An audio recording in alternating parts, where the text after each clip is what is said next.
صلی اللہ علیہ وسلم ہمارے پیغمبر ہیں، قیامت آنی ہے اور سب نے دوبارہ جی اٹھنا ہے، سارے مسلمان تسلیم کرتے ہیں۔ لیکن وہ لوگ جو نہیں مانتے رسول اللہ صلی اللہ علیہ وسلم کی رسالت کو، پیغمبر دو جہاں صلی اللہ علیہ وسلم کی نبوت کو تسلیم نہیں کرتے، ان کے لیے یہ مسئلہ مختلف ہی ہو گیا کہ توحید کے بارے میں سب سے پہلے شبہ ہو گیا کہ مشرک جو ہے وہ اللہ کے ساتھ اور بھی شریک کرتے۔ اسی طرح رسول اللہ صلی اللہ علیہ وسلم کی رسالت کے بارے میں کہ آپ پیغمبر ہیں یا نہیں ہیں، قیامت کے بارے میں کہ یہ نئی بات ہے، دوبارہ اٹھنا ہے یا نہیں اٹھنا، تو یہ شبہ ہو گیا۔ جب کسی چیز میں شبہ ہو جائے، اختلاف ہو جائے، یہ اختلاف ان لوگوں کے لیے جو نہیں مانتے، جب اختلاف ہو جائے تو پھر آپ جانتے ہیں پھر کوئی ایسا معتبر شخصیت ہوتی ہے جس کے اوپر اعتماد کیا جاتا ہے ہر جگہ ہر علاقے میں، ٹھیک ہے، تو جس کے اوپر سب سے زیادہ اعتماد ہو، تو جس کے اوپر سب سے زیادہ اعتماد ہو، یہ کہا جاتا ہے جی فلاں گواہی دے دے تو ہم سارے مان جائیں گے۔ ایسے ہوتا ہے کہ فلاں بندہ گواہی دے دے تو ہم سارے مان جائیں گے۔ اسی طرح اللہ رب العزت رسول اللہ صلی اللہ علیہ وسلم کو تعلیم دیتے ہوئے فرماتے ہیں قرآن کے اندر کہ میرے پیارے پیغمبر آپ یوں کہیں ان لوگوں کو کہ جب ہمارے درمیان یہ مسئلہ مختلف ہی ہو گیا قیامت کے بارے میں، توحید و رسالت کے بارے میں، جب یہ مسئلہ مختلف ہی ہو گیا تو اب ہمیں گواہی کی ضرورت ہے، ایک ایسی ہستی کی جس کی گواہی کو سب مانے، جس کو سب تسلیم کرتے ہوں۔ اور آپ جانتے ہیں مشرکین مکہ بھی اگرچہ شریک تو ٹھہراتے تھے دوسرے بتوں کو، لات کو، عزا کو، دوسروں کو، لیکن اللہ کو وہ تسلیم ضرور کرتے تھے۔ بسم اللہ الرحمن الرحیم قل ای شیء اکبر شہادہ قل اللہ شہید بینی و بینکم وأوحی الی ھذا القرآن لانذرکم بہ ومن بلغ أئنکم لتشہدون ان مع اللہ آلہۃ اخری قل لا اشہد قل انما هو الہ واحد واننی بریء مما تشرکون۔ صدق اللہ العلی العظیم۔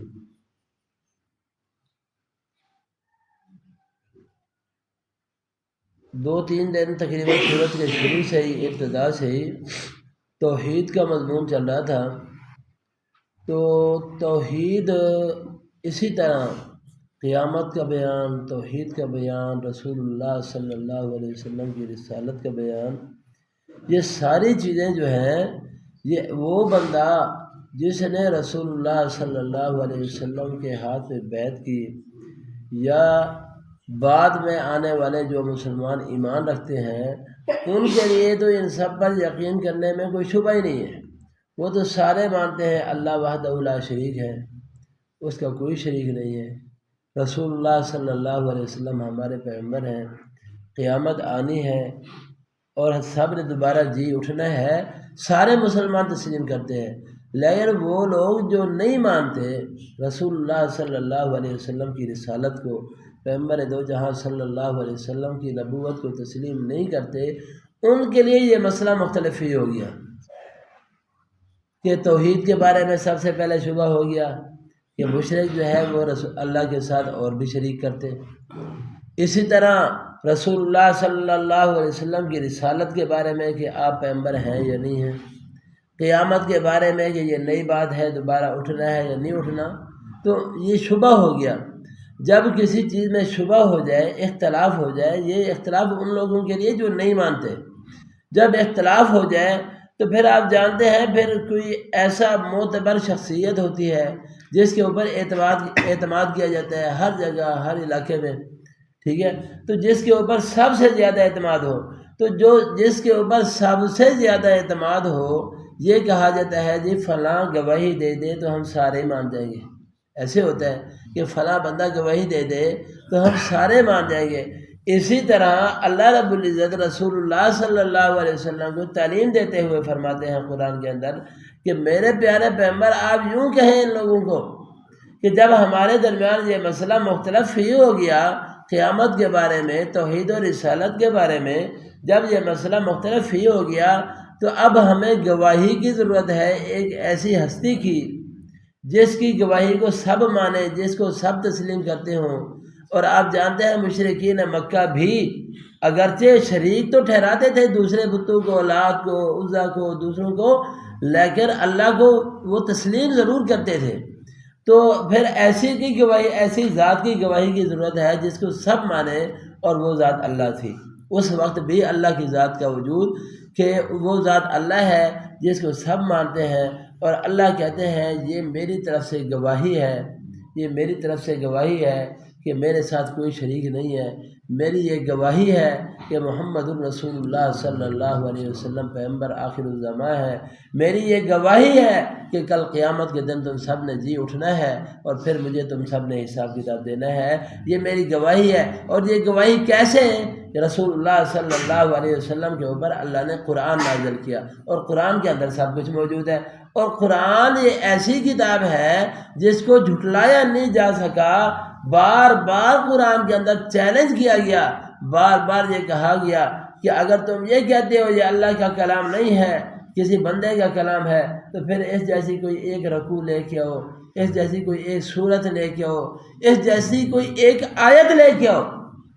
مشرکین مکہ باوجود اہل زبان ہونے کے قرآن کے مقابلے میں ایک آیت نہ پیش کر سکے۔ تو یہ ثابت ہو گیا کہ یہ اللہ کا کلام ہے۔ جب اللہ کا کلام ثابت ہو گیا تو اللہ کے پیغمبر کی رسالت ثابت ہو گئی، رسول اللہ صلی اللہ علیہ وسلم کی رسالت ثابت ہو گئی۔ گویا کہ دعوت دی گئی کہ لوگوں، محمد الرسول اللہ صلی اللہ علیہ وسلم پیغمبر ہے، اللہ کے رسول ہے، اللہ کے نبی ہے، ان کی بات اللہ کی بات ہے، ان کی بات کو تسلیم کرنا، ماننا ہر حال میں ضروری ہے۔ فرمایا قل ای شیء اکبر شہادہ، آپ کہہ دیجئے، آپ صلی اللہ علیہ وسلم فرما دیجئے، ای شیء، کون سی چیز زیادہ بڑی ہے، شہادہ اگر گواہی کے، قل اللہ، آپ صلی اللہ علیہ وسلم فرما دیجئے وہ اللہ ہی ہے، شہید بینی و بینکم، میرے اور تمہارے درمیان گواہ ہے، وَأُوحِيَ إِلَيَّ هَذَا الْقُرْآنِ، اور وحی کیا گیا ہے میری طرف یہ قرآن۔ کیوں وحی کیا گیا؟ لِأُنذِرَكُمْ بِهِ وَمَنْ بَلَغَ، تاکہ میں ڈراؤں اس کے ذریعے سے اور اس کو جس کو یہ قرآن پہنچے۔ أَإِنَّكُمْ لَتَشْهَدُونَ، کیا تم یہ گواہی دیتے ہو کہ اللہ کے ساتھ دوسرے معبود بھی ہیں؟ قل لا اشہد، رسول اللہ صلی اللہ علیہ وسلم کو اللہ نے کہا آپ صلی اللہ علیہ وسلم آپ فرما دیجئے لا اشہد، میں اس بات کی گواہی نہیں دیتا، یعنی میں اللہ کے ساتھ کسی کو شریک نہیں مانتا بلکہ اللہ وحدہ لا شریک مانتا ہوں۔ قل لا اشہد، میں گواہی نہیں دیتا۔ قل انما هو الہ واحد واننی بریء مما تشرکون، آپ صلی اللہ علیہ وسلم فرما دیجئے سوائے اس کے نہیں، وہ الہ، وہ معبود ایک ہی معبود ہے، واننی بریء، اور بے شک میں بری ہوں، یعنی رسول اللہ صلی اللہ علیہ وسلم فرما رہے ہیں میں بری ہوں اس چیز سے جس کے ساتھ تم شرک کرتے ہو۔ الذین آتیناہم الکتاب یعرفونہ، باقی رسول اللہ صلی اللہ علیہ وسلم کے بارے میں چونکہ یہ قرآن مکہ میں نازل ہوا، یہ جو پڑھا جا رہا ہے ابھی سورت ہے، یہ سورت مکی ہے، مکہ میں نازل ہوا۔ جب مکہ میں نازل ہوا تو مخاطب مشرکین تھے، تو اب مشرکین کو یہ کہا جا رہا ہے کہ تم جو لوگ ہو نا، اگر رسول اللہ کی رسالت کو نہیں مانتے تو پھر مدینہ منورہ میں اہل کتاب موجود ہے، وہاں یہود بھی موجود ہے، اسی طرح عیسائی دوسرے علاقوں میں موجود ہے، انہیں جا کر رسول اللہ کے بارے میں بتاؤ۔ ان میں سے جو منصف حضرات ہیں وہ ایسے رسول اللہ کو نشانیوں سے پہچانتے ہیں جس طرح اپنی اولاد کو پہچانتے ہیں، جس طرح اپنے بیٹوں کو پہچانتے ہیں۔ تو کوئی بندہ اپنے بیٹے کو پہچاننے سے انکار نہیں کر سکتا، اسی طرح جو ان کے علماء ہیں یہود کے ہوں یا نصارہ عیسائیوں کے ہوں، تو ان کے علماء بھی اس کے انکار نہیں کر سکتے، جو انکار کریں گے وہ جھوٹ بولتے ہیں۔ تو پھر یہ بات ثبوت بھی ہوا، جس طرح نجاشی شاہ حبشہ یہ عیسائی تھے نا، یہ عیسائی تھے، لیکن جب کلام پڑھا گیا، سورہ مریم کی تلاوت ہوئی ان کے سامنے، آنکھوں سے آنسو ٹپکے، زار و قطار رونے لگے اور کہنے لگے کہ یہ کلام اللہ کا کلام ہے، اور جس ہستی پہ اترا ہے اللہ کی قسم وہ اللہ کا رسول ہے، ٹھیک ہے۔ اور پھر دل سے اسلام قبول کیا، اگرچہ اس وقت اعلان نہیں کیا لیکن جب وفات پئی تو رسول اللہ صلی اللہ علیہ وسلم نے خود غیبانہ نماز جنازہ ادا کی. باقی اس میں پھر آگے اور باتیں ہیں کہ کیسے نماز جنازہ ادا کی، تو وہ الگ بات ہے. بہرحال رسول اللہ صلی اللہ علیہ وسلم نے خود ان کی نماز جنازہ ادا فرمائی. اور اسی طرح اگر یہود کی بات کریں تو عبداللہ بن سلام رضی اللہ تعالیٰ عنہ یہود کے بڑے علماء میں سے تھے، لیکن حضور صلی اللہ علیہ وسلم کے بارے میں کہتے ہیں یا رسول اللہ آپ کو ایسے پہچانتے ہیں جیسے اولاد کو پہچانتے ہیں. بہرحال یہ چیز ہے. اللہ کے پیغمبر صلی اللہ علیہ وسلم کے بارے میں کہا گیا الذین آتیناہم الکتاب، وہ لوگ جن کو ہم نے کتاب دی، یعنی اہل کتاب ہیں، وہ تو یہود ہوں یا نصارہ. یعرفونہ کما یعرفون ابناءہم، وہ پہچانتے ہیں آپ صلی اللہ علیہ وسلم کو جیسا کہ وہ اپنے بیٹوں کو پہچانتے ہیں. الذین خسروا انفسہم فہم لا یؤمنون، وہ لوگ جنہوں نے اپنے آپ کو خسارے میں ڈال دیا ہے وہ ایمان نہیں لائیں گے.